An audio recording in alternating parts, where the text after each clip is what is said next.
ሰላማችሁ ብዛ ቤተሰብ እንዴት ናችሁ? ደህና ናችሁ አላችሁ? እኔ ጌታ ይመስገን ሁሉ ሰላም ነው። ማታ ደስ የሚል ጊዜ ነበረ። ብሩክና ሀይሚ ላይ ብላይ ነበሩ። ደስ ይላል።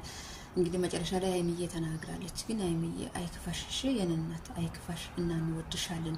ከጠላቶችሽ ደግሞ በላይ የሚወዱሽ እህቶችሽ እግዚአብሔርን ህይወታችሁ የሚሰጥ እህቶችሽ አሉ። ስለዚህ አይክፋሽ።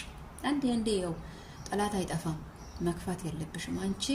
በቃ አንድ ሆናችሁ ወደፊት መቆስቆስ ነው።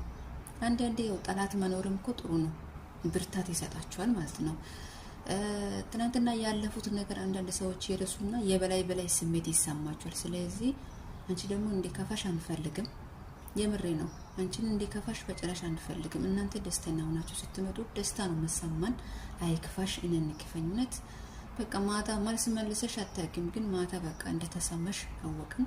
ግን አይክፋሽ እና ደግሞ በጣም ነው የምንወድሽ፣ ከራሳችን በላይ ነው የምንወድሽ። የምሬ ነው፣ ከራሳችን በላይ እንወድሻለን። ስለዚህ እንዲሰማሽ አንፈልግም።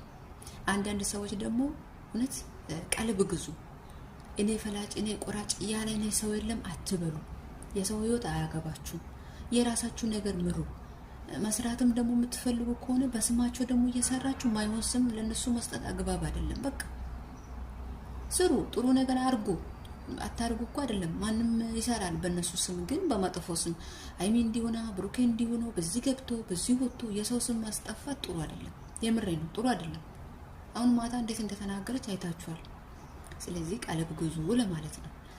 ሌሎች ደግሞ ይማቻችሁ። ሁለት ጨረቃ ፋሚሊ እናንተ እኮ እናታችሁ እናንተ ትለያላችሁ። የምሬ ነው። ስለዚህ በቃ ወደፊት ሁሌም ቢሆን ወደፊት ነው። ወደ ኋላ የሚባል ነገር የለም። ህይወት ትቀጥላለች። እናም ደግሞ እግዚአብሔር ካለ ጤና እድሜን ይስጠን። ብሩክና ሀይሚን ይዘን ከእግዚአብሔር ጋር ወደፊት ወደ ኋላ የሚባል ነገር የለም። እሺ